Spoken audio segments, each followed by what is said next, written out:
Hello everyone, I'm Jaideep Singh Chahal.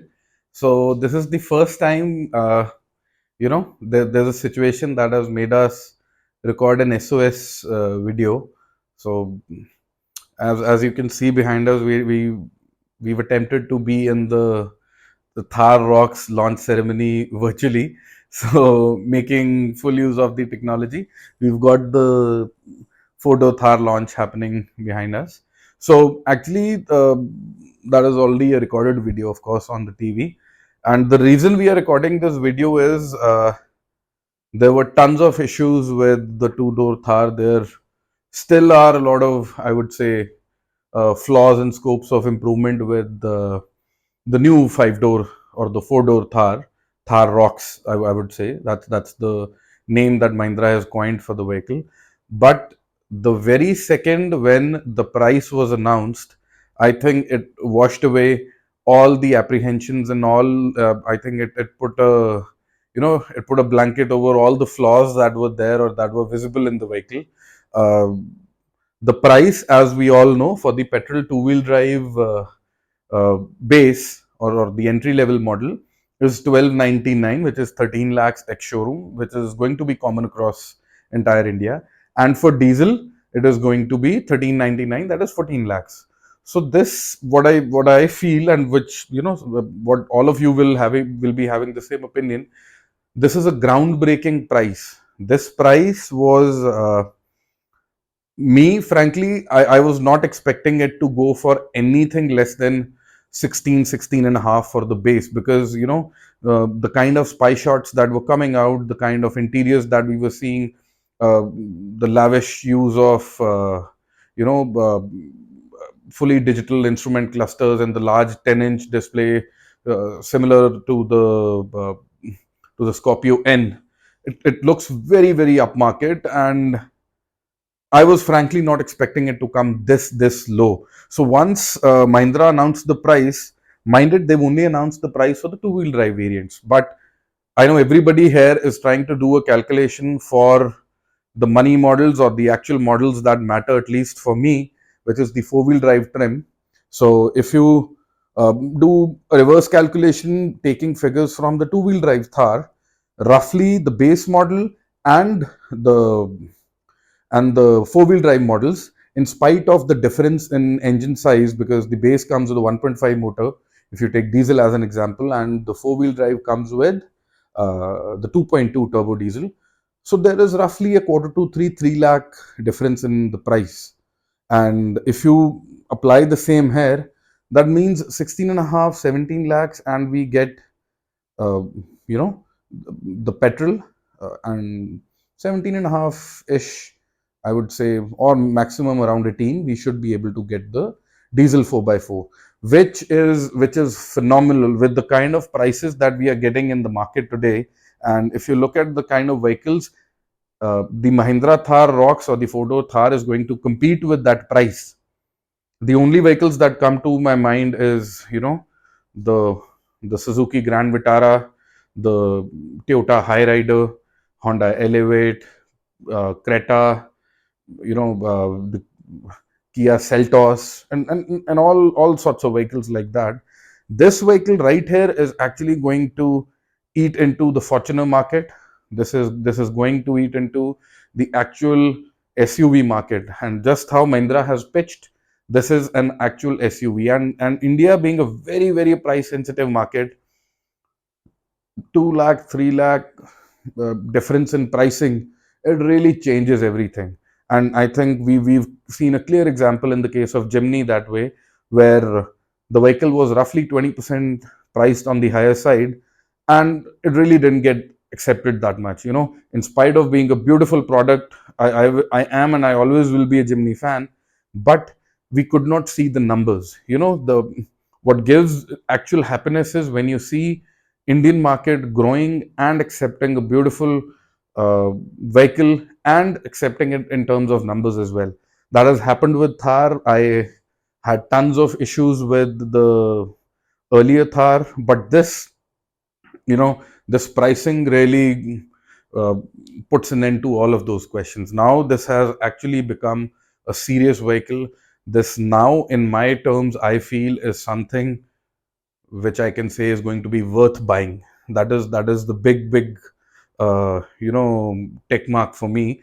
The money factor, it is going to be a vehicle worth buying. So what we'll do is, please bear with me. So we'll quickly scroll through the video because I wanted to point out certain things. There's a lot of things going positive for this vehicle. I know a lot of us didn't like the rear three quarters, the rear one third portion. It kind of looked off, and I was hoping, those pie shots and the renderings were not true, and that triangular third row glass was actually a clean rectangle. But the vehicle is out. You can see that is how it is. But that's right there. So I'll actually pause it for you. So since it has already happened, and that glass door, the third row glass, is what Mahindra wanted to do. But frankly, I have no complaints. I do not mind if they put a round glass, if they put a triangular glass. I'm more than happy with what they've done. So this is the portion that that I had a lot of apprehensions about, because this line right here, it kind of looks odd. But what I was trying to figure out was that if we black out this line, and I'm pretty sure a lot of people will be doing that as well, and this triangle, this much portion behind the second door, we black out and merge it with this with the roof, then I think with the hard top, I think it is going to merge and give it a much cleaner line. uh, so this is the door handle. It's got a vertical door handle, and this part, this is kind of a pseudo hard top this time.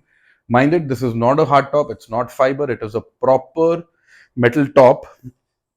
We'll get to the details later, as there's supposed to be two different options in sunroofs as well. So this is pretty early, and everybody's trying to gather data from wherever they can. But from what I have understood, there's a full sized, almost a 4 foot plus 5 foot kind of a length panoramic sunroof, and a smaller sunroof, the kind we're used to seeing in regular Japanese vehicles as well. So this bit, for the price, I really don't mind it. I have no complaints. It looks phenomenal. And before we get into, I believe before we get into, further details, there's a couple of things that I want to discuss based on what the vehicle actually is, trying to become. A lot of people are saying bye bye Rubicon, and all sorts of things. Till the time the price was not announced, I was actually, kind of laughing at people who were bringing up things like that. But now I'm a part of the same team. One little thing that I would like to point out, I've got my tire size calculator here. So all of us know the stock two-door Thar used to come with a 255, 65, 18 tire size. So this little factor right here, it is going to bring out a lot of things. There's multiple things connected with the same point. So it used to come with a 255, 65, 18 tire size. This right here actually has a 255, 65, 19. So a lot of people might feel it is the same tire size, 255, 65, but that rim size makes a lot of difference. So what I have here uh, is a tire size comparison. And if I can show from here, the 255 earlier tire size was a 32.1. The current tire size is 32.1. So earlier it was 31.1, now it's 32.1. So it means the tire size is bigger. So, and it is accommodating the same tire size pretty well. So what correlation we can draw from this is, I've got another comparison for you here. This 255, 75, 17, for those who know, that is the stock tire size on the Jeep Rubicon. So that is the Wrangler Rubicon's stock tire size. Next to it, we have the tire size for the current Thar Roxx. If you look carefully, both of these tires are the exact same size. So the tire size actually will give us a clear idea as to what size and how is this vehicle going to stand, or how is it going to appear next to a Rubicon. This is a full blown four door or a five door, as you might call it, SUV, Jeep, a fancy Jeep.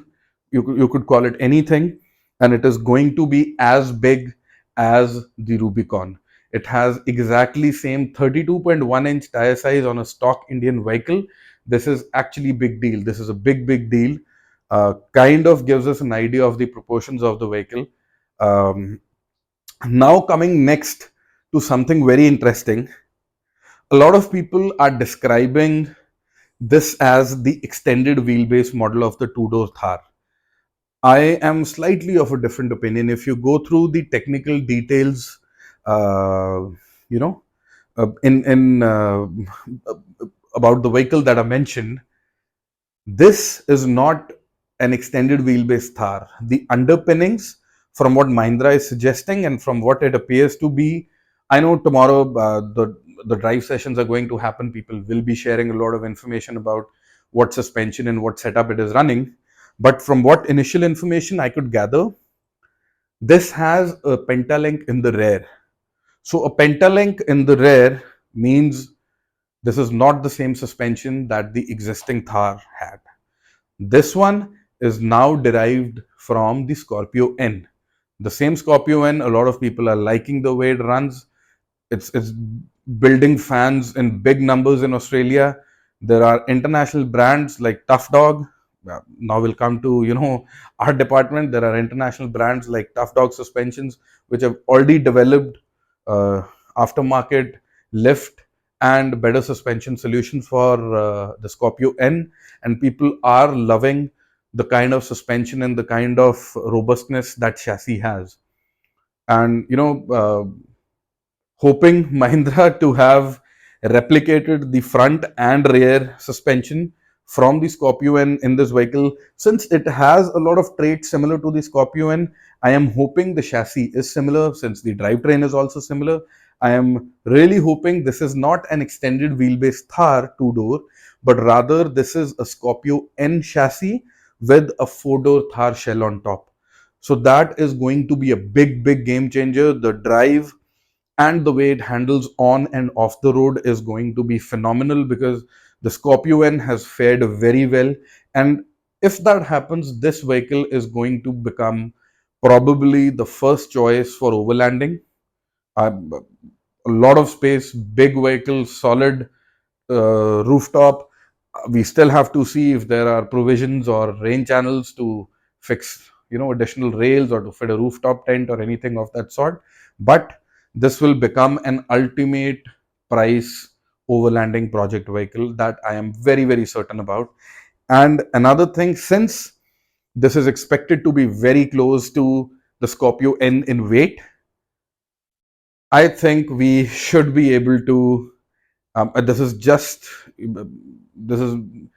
my personal opinion. I think being close to Scorpio and in the weight category, we might be able to use the lift kit which is there for the existing Scorpio N on this vehicle as well.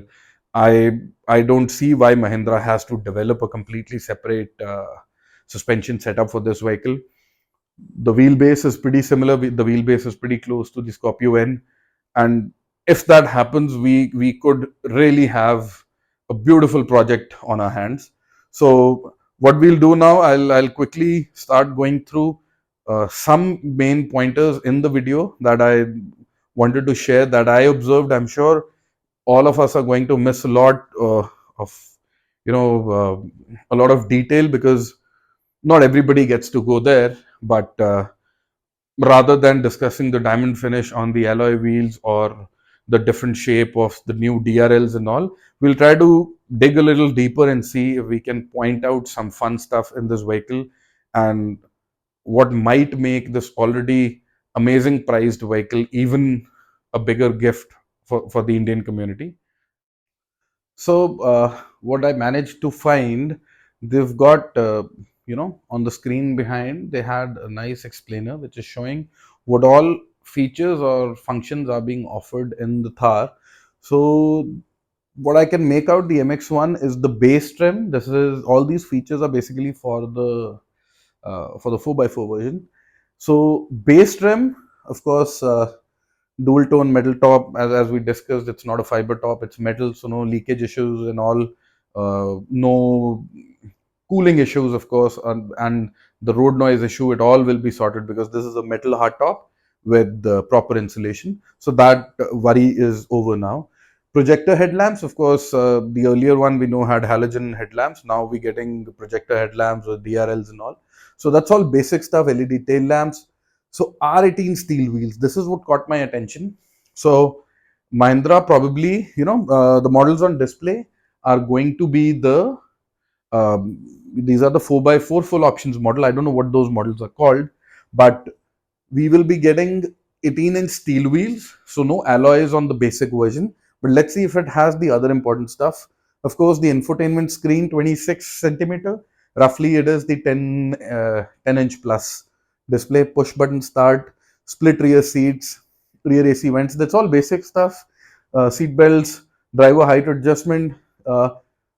Electric power steering, it's all normal stuff. This penta-link suspension with Watts link is what really caught my attention, and this is what I feel is going to differentiate or set this Thar apart from the regular two-door one that we're all used to seeing and driving. And I would like to mention not liking the way it drives. So penta-link, as I told, is carried over from the Scorpio-N. This normal looking term Watts link is, I think, we might be seeing Mahindra tackle or take care of people's feedback in the way the two-door Thar drove, and I think they've taken a big step to fix that. So for those of us who don't know what a Watts link is, uh, it is like a split panhard, and it pivots on two separate mounts that are in the center of your rear differential. This is like the most advanced option you can have for a rear solid axle vehicle. This increases the lateral stability. So the feeling in Thar that we used to get the minute it would go over a rumble strip or a rough patch, it would completely lose its mind and the rear would go tossing all over the place, right? And you would have to decelerate or brake hard to bring it back in line. So this Watts link is something that no matter what, it does not let your rear axle or the rear diff tube float.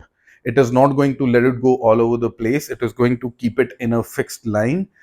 This is going to really, really change how the Thar drives, how this one completely drives. It is going to be closer to how the Scorpio drives rather than how the two-door Thar used to drive. And the two biggest fears that I always, or two biggest issues that I always had with the two-door Thar, one was this uncertainty about the tail or the rear section when it would go over a rough patch. The second was, in spite of having such a short wheelbase, it had a very, very bad turning radius. It really used to turn as if you're trying to, take a U-turn on a locomotive. So I hope with the change in chassis configuration, this four-door Thar might turn just the way the Scorpio-N does. And because otherwise with that kind of a steering geometry and a longer wheelbase, this might be a nightmare to turn. And I hope they've really worked on that. But looking at the way they've attended to everything, I am very, very positive that the turning radius should not be a problem in this one. Airbags are standard, that's a good thing. ESC, brake locking differential. So this is another important point. The 4x4 models are getting a semi diff lock, but in the video somewhere, I will go through the video, I'll pause. I am very, very positive that the brake locking differential is only for the front, because the center cluster, I saw a switch that had the rear diff lock marked. So I'm very hopeful that this is going to be offered with the mechanical rear locking diff. Of course, it'll be the electronically activated, be it pneumatic, be it electronic. A diff locker is always a boon. So with this in mind and keeping that switch in mind, I am very hopeful that we are seeing a vehicle which has both front and rear locking diff capability, and that is really, really going to you know take this one much, much ahead in the ultimate traveler, overlander, and off-roaders vehicle of choice. Of course, engines, the base model, again, they've shown it, they've mentioned it in kilowatts, but I think that is close to 172 horsepower. So pretty close, 172 and I believe 182, or 170 and 180, something like that. But pretty similar in torque, but then of course we know it is all about the difference where the torque comes in the diesel and the petrol motor. Both come with their own pros and cons, but we'll try to go through the video and see more stuff that we can find. So now from the back we can see it's got the new fancy looking tail lamps. The tire still stays on the back. 60-40 split seats as the brochure mentioned, and speakers in the back. You can see additional speakers in the back. That is pretty solid storage space. That's a lot of storage space, I believe. uh, Enough to even do a drawer setup, I would say. uh, Vertically, since it's a boxy vehicle, the vertical loading space, it becomes amazing. So you will get tons of space in the back for storage. And I hope, like from the videos, it appears that they've not made the second row congested as well, so there's tons of space. So I think the congestion factor in the two-door Thar is completely addressed here. So a lot of hooks and stuff to tie your luggage. There were a couple of hooks on the base, Harman Kardon audio. So I think they've really hit it out of the park with this one. There were a couple of hooks on the bottom as well. I saw it in the other video. So brake light in the back. So the profile of the roof, it appears pretty similar to how the two-door Thar with the fiber top looks, but this is proper metal top. It is just colored to give an optical illusion of being a fiber top. Otherwise it's the proper metal top.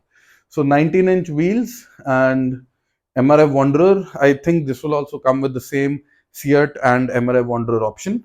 So that's about it. So coming to the interior, I think the white leather, it looks a little bit too much, but big infotainment thing in the middle. Even the driver console, the heads up display is huge and it's completely digital. Ventilated seats, that's a new thing. That little blood switch is actually, the most important bit of hardware on this vehicle. That is the rear locking differential switch. So this is confirmed that it has a locking differential in the back. The model on display here is the automatic, and the good thing is the same Aisin gearbox is being used, and the shift for engaging 4x4 and the low ratio still stays mechanical. So that is a big plus point. Another interesting feature is the cooler uh, option in the glove compartment. So that is something new. And otherwise, leather on the dash, a lot of fancy stuff. So they've tried to give it a very upmarket feel, and I believe they've succeeded at it. That is another big, you can see the size of the panoramic sunroof there. It's a huge sunroof, and I'll just keep pointing to whatever we can see in the video. So perforated seats, fancy white leather. The central console looks pretty similar to what we're used to seeing on the Thar. The armrest, which was not there, now is part of standard feature. It's got a split armrest. This will remind you of the E60 BMW. It comes with one slider portion and the other part is fixed. So pretty interesting. So now to the most important bit, that is the second row. Please ignore all the marks on the TV. We've got kids in the house, so we didn't have time to clean that. I'm sorry again. But uh, the rear seats is where they've scored over the Jeep Rubicon. For people who've owned the Rubicon, they will know it does not come with the recline function. So your passengers are kind of stuck in one position. So this has the beautiful reclining option, split seats, big looking speakers, and the door cards are not very intrusive. They don't really get in the way and make it a congested vehicle. uh, Fender flares and all, that is all normal stuff. We won't be really getting into discussing that. I'm sure there'll be a lot of coverage on that tomorrow as well once people start driving it. But I I just want to point out unique things and things that stand out. So with the price factor, Mahindra has really, taken away any sort of authority anyone had to complain about the vehicle. But I was really hopeful that they would go ahead with the Armada name, because recently there was news floating around that Mahindra has re-registered or taken a copyright or something on the Armada name. So the Armada and the Armada Grand, for those who know, uh, they were pretty much the vehicles that set the ball rolling for the Bolero to come into existence. So I don't know how many of us feel the same, but this one image of the white one, especially in the front, from the front, it has a very strong Armada Grand feeling. If you remember, it used to have a plastic covering over the regular metal 7-slot grille from the Marshall, and rectangular headlamps in the Armada, and the Grand used to have round headlamps with a very cute looking grille. So this kind of gives me the Armada Grand feeling. I really wish Mahindra had taken up the Armada name. I remember it used to have a beautiful emblem on the side of a Spanish warship, and I think the Grand name, Armada name, would have made people go back to the history books and see what Armada actually means. So anyways, Thar Roxx, I believe, according to the modern day names and terminologies that all of us are getting very used to, Mahindra decided to go with a name that is very modern or fancy in their terms. But no complaints about the grill again. We have the LED headlamps with the DRLs, and it's slightly blurred, but the fog lamps are also LED. Judging by my experience with LED fog lamps coming OEM in Indian vehicles, they are very, very weak. So that is one sector where there'll be a lot of upgrades happening. Some people might, some might not like the grill. That is, I believe, the first thing that is going to come as a replacement. So there'll be tons of options, all sorts of angry animals, birds, and Wrangler replicas. They'll be available in the market. So to each one his own. But another little thing that I noticed, I feel the fender has a slight step, like an inch wide step. I might be wrong here, but I think the fender flares on this one are slightly wider than the regular two-door Thar. We'll have to compare the dimensions to actually get clarity on that.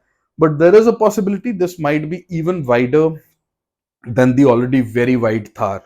And with the stock tires coming in at 32.1 inches, this really opens all sorts of avenues for tire upsizing. The, the Thar, as all of us know, it does not lack power, tons of power to move whatever size of tires you put on it. So I'm just hoping the undercarriage, the chassis, and the suspension setup is somewhat similar to the Scorpio-N, and we're able to get an international level suspension solution ASAP, because the sheer size of this vehicle, it would look amazing lifted, running a nice set of all-terrain tires. That really is going to click in the right element with this vehicle. So that's about it. Let's wait for more videos tomorrow, and I'll try to share my views on that as well. In the meantime, if there's anything that you want me to cover or want me to look up in the four-door Thar, or if there are any suggestions or questions, please do let me know. Just like all of you, even I am very, very excited for this new vehicle. It is after a long, long time and after a lot of disappointment from Maruti Suzuki with the Jimny pricing, we finally have something good at our hands. And a funny thing to mention, somebody just happened to mention it to me. He said, for the amount of discount we are getting on the Hilux today, which is running close to 12 and a half, 13 lakhs, depending on where we buy it from, Mahindra is giving us a complete four-door vehicle. So that is something for us to think about. And with that, we'll end this video. Thank you.